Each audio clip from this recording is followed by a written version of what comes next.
Before the golden Koban coins ever gleamed in merchants' hands, Japan measured worth in rice, fabric, and promises. In quiet villages, coins were rarer than cherry blossoms in winter. A single sack of grain could buy a month of labour. Long before banks and ledgers, money in Japan lived not in pockets, but in trust, honour, and obligation. This is the story of an economy that thrived not only on silver and gold, but on faith, dignity, and human ties. In the early centuries, Japan's concept of money was still young. During the 8th century under Empress Genmei, the country minted its first official coin, the Wado Kaichin, modelled after the copper coins of Tang China. Yet this experiment was short-lived. The economy was too small, trade too limited, and most people lived in self-sufficient farming communities. When the government tried to replace taxes in kind with payments in coin, peasants resisted. Metal money vanished from daily life, and the nation quietly returned to barter. By the Kamakura period, 1185–1333, coins had become rarities again. Rice, salt, fabric and tools were far more reliable means of exchange. The warrior government cared more about land and loyalty than gold. Taxes were collected in grain. Soldiers were rewarded with rice fields, not coins. Feudal Japan's economy moved through relationships and obligations, not through market prices. In a sense, it was a world where trust replaced currency. The village headman remembered who owed whom. Families bartered rice for wood, fish for clothing. A samurai's worth was measured not in money, but in honour and allegiance. This was an economy woven by social duty, one that existed long before Japan found its own coins, and long after coins would come and go. Risto Kome was the heartbeat of medieval Japan's economy. In an agrarian society, it served as both food and currency. The value of a person's labour, a samurai's stipend, and a lord's power were all expressed through rice. One koku, roughly 180 litres, was said to feed one man for a year, and soon became a universal unit of wealth. Taxes were measured in rice. Peasants paid their dues in sacks carried down mountain paths, while samurai received their income not in gold, but in the right to collect rice from the land they governed.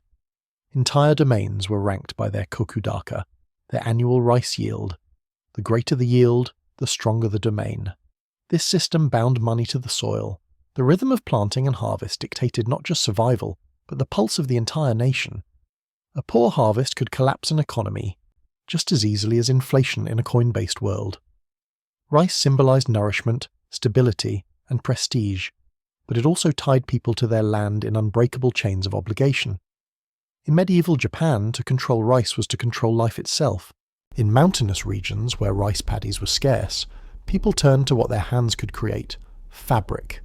Hemp, aza, and silk, kinu, became the silent currency of Japan's interior. A roll of tightly woven cloth could purchase food, salt, or a metal tool serving as both livelihood and legal tender. Textiles carried the value of time, labour, and skill, the imprint of human effort more tangible than any coin. In local markets, bolts of fabric were exchanged like silver bars. The texture and quality of the weave determined its worth. Villages took pride in their own patterns and dyes, which became recognisable brands long before the concept existed. Silk, in particular, held a ritual value. It appeared in offerings to shrines, wedding gifts, and diplomatic exchanges. For women especially, weaving was not only survival, but dignity. Each thread carried her family's hope, her craft a form of currency in a world where coins were rare.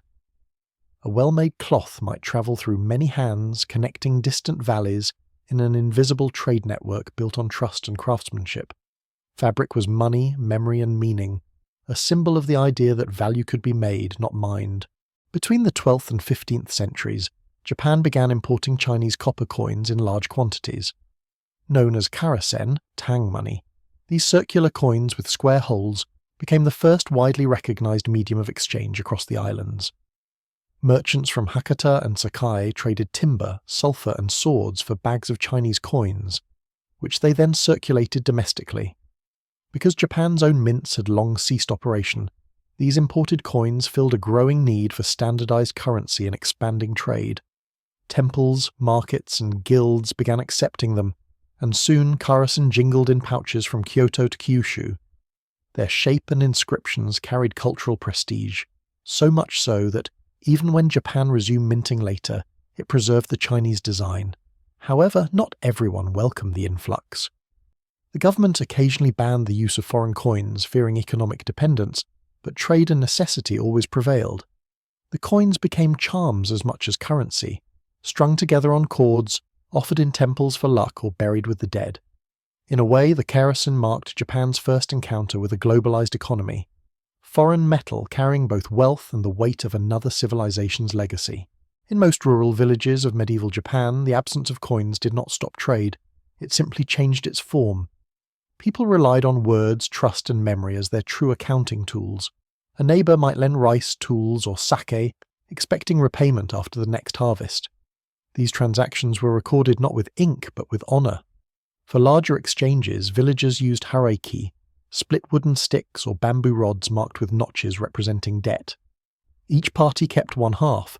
When joined together again, the marks had to match, an early form of contract verification. In towns like Kyoto and Nara, merchants took the idea further, creating tagata, handwritten notes promising payment at a future date. These were the ancestors of checks and promissory notes. The entire system rested on credibility. A trader's signature, or even his reputation, was as valuable as coin. Losing one's trust meant economic exile. Families who failed to repay debts were not punished by law, but by the quiet power of shame. No one would trade with them again. This invisible web of trust allowed commerce to flourish without metal. It transformed ethics into economics, showing that even without mint or money, Japan's markets thrived through faith in human honesty, a currency both fragile and sacred. Samurai Japan was not built on coins but on harvests. Warriors were not paid in gold or silver. Instead, they received the right to collect taxes in rice from the lands they protected. This right, called chigyo, became the foundation of samurai income and power. Each domain's value was calculated in koku, the annual yield of rice, rather than in money. A powerful daimyo might control 100,000 koku, while a minor retainer survived on a mere 100. This system, known as kokudaka, linked wealth, governance and loyalty directly to the soil. Samurai lords used their rice revenues to feed their retainers, supply troops, and exchange with merchants for goods. Rice flowed like blood through the arteries of the feudal order. Even the shogun's authority was measured by how many koku his territories produced. In this world, the coin was secondary, symbolic at best. True currency was agricultural, tangible, heavy, and life-giving. The samurai's sword might defend honor, but it was the peasant's rice that sustained his power. To lose one's harvest meant to lose one's status. Thus, in the Japanese Middle Ages, land was not just wealth, it was destiny.